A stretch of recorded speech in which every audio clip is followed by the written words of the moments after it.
Hi class, it's Dr. Foy. Hey y'all, we finished week 1 and I'm so glad we made it through. I know it was a kind of a rough start. We had the strike with our faculty for a day or two, and then I know we had some technical issues on Canvas with my stuff going on in my class. So I want to apologize for that, and I'm hoping moving forward that we'll have less of that. But I do have some great news. I do have my teaching assistant, Summer, returning from previously. She's been my teaching assistant in the past. She's awesome. She's here to support you all. She can do individual Zoom calls with you all and walk you through anything you need. She's taken this class before and passed it with flying colors. So she knows the ins and outs of it, and she has been a teaching assistant for me for this class in the past. So I just want to welcome her, and I want you all to utilize her. She will be reaching out to you all as well. She will be keeping the attendance, basically seeing how often you log in and helping me with grading. And she will also be offering her services around Zoom calls, and she'll be doing like weekly discussion, like a pop question. What did you think about this chapter? Blah, blah, blah, blah. So more to come. All right. And that's all part of your participation. So I've been reading the introductions. I still have more to go. I love the video. So anytime you get the opportunity to do a video, I say do the video. It just brings the class to life to see your faces. So I don't mind reading the words, but I much rather see your faces and hear your voices. I would like to kind of just give you a little recap of the reading from chapter 1. I know some of you all are still reading chapter 1, and that's fine. And then if you're one of those ones who likes to read and you're already in chapter 2, that's fine too. So pull down, upload the agenda number 2, week 2, and see what we've got for week 2. We don't have anything due this week, so I say take advantage of it. Start working on identifying your agency visit for your first one. Look at maybe an applied activity and start thinking about doing that, even though they're not due for a while. But you know how fast things the weeks go, and we're going to look up and we're going to be in week 6 before we know it. Our first exam is going to be week 5, and more to come on that. So just read ahead. I think to prepare for the exam, you'll have the study guide, but you really want to be on top of the readings, okay? They're very important. So with that, I thought I would just kind of talk a little bit about the book. Some of you all might have read, like I said, chapter 1, but if you haven't, just try to catch up if you can, because by the end of this week, you should be going into chapter 2. Chapter 1 is basically looking at the foundation and the concepts, foundational concepts and historical background of how human services came into play. We also will see a lot of definitions in this chapter and throughout the book. You won't have to memorize them for the exam, but it's very important just to familiarize yourself with some of these definitions. One of the things I do want to kind of talk about is what is a generalist in human services. And in the book, it calls us a master of all trades, right? Basically, it just means that we need to know a variety of theories in order to really understand human behavior.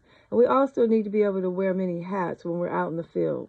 I know when I was in Compton Unified, I did a lot of intervention work. And beside doing kind of mentoring and doing some teaching and some other things in the district, I also wound up being sometimes a mother. You know, some of the kids just needed a hug, and they say, "Oh, don't hug the kids." But you know what? I'm talking to 3rd graders, 4th graders, 5th graders, and if they want a hug, I'm going to give them a hug. It's not, I personally have a different take on that. But my point is, a lot of times we play a lot of roles that we didn't sign up for in this field. So what are some other things that we're going to read about in this book, in this chapter? We're going to talk about the 2 appropriate reasons to work in human services and the 2 inappropriate reasons not to, right? Do you remember what they are? And basically, you want to go into the field because you want to help other people, right?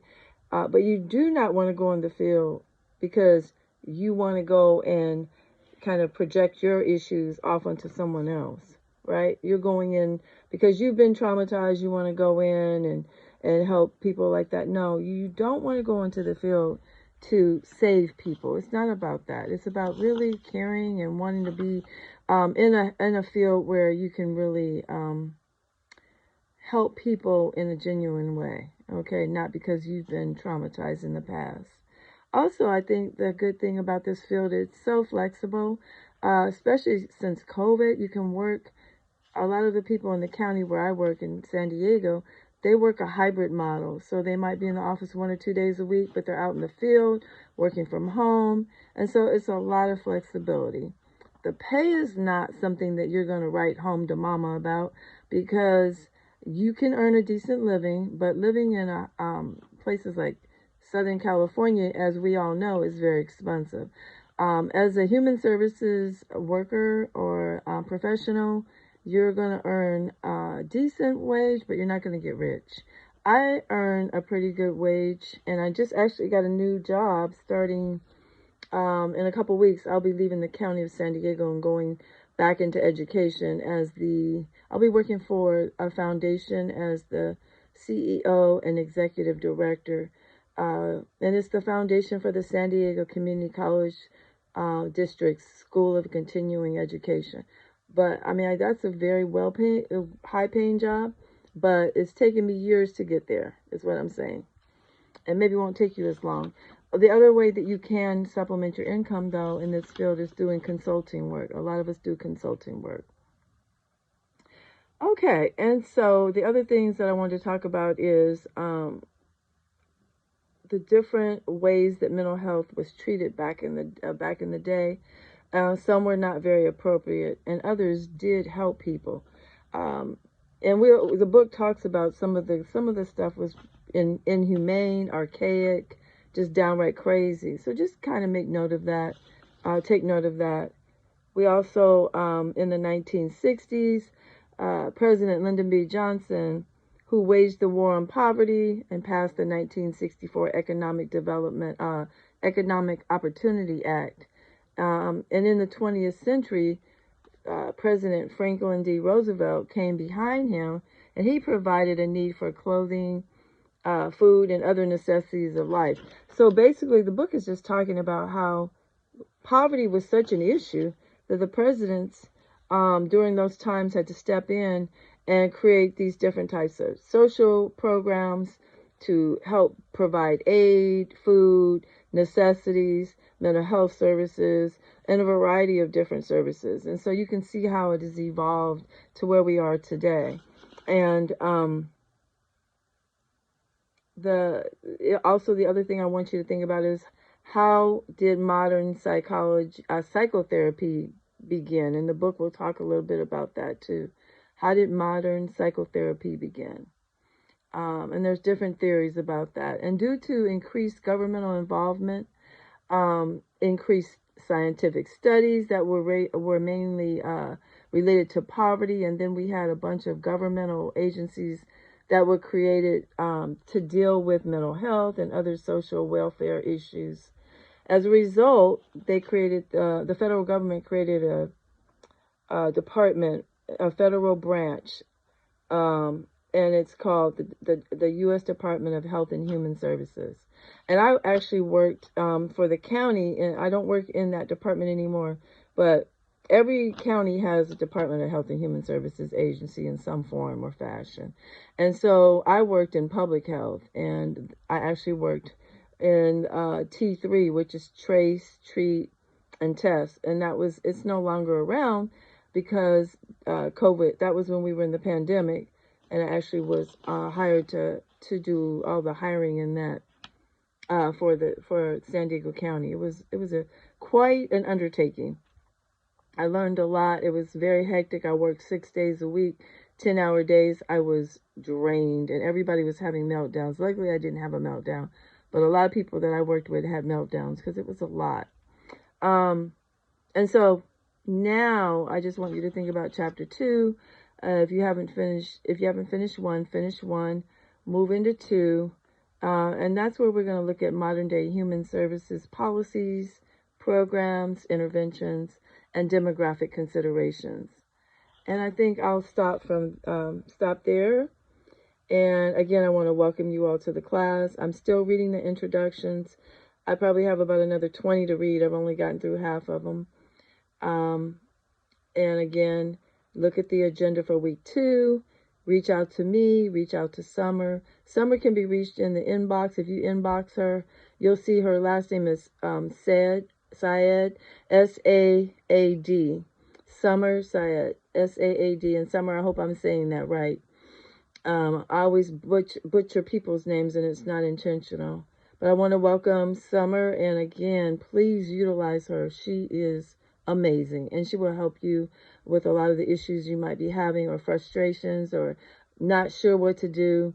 And of course, I'm always available. The best thing to do is text me or email me. If you want to talk to me, just text me and say, Dr. Foy, you have time to talk. And if you have a question, you can text me the question, or you can email me the question. All right, you guys, week 2, stay with it. You got to stay motivated. You got to remember to log in at least 2 times a week, if not more. Look out for our emails, look out for any messages, and just stay ahead. If you are working ahead, that's perfectly fine. You can start on journal assignment number 2 and 3 if you want. It's because remember, 2 is you're going to go attend a community meeting.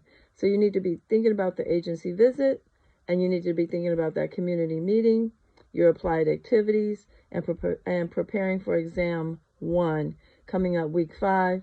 So like I said, and that's going to be chapters 1 through 3. So you really need to make sure you get that reading done. All right. I look forward to hearing from you and talking to you online. Have a great rest of your evening. Bye-bye.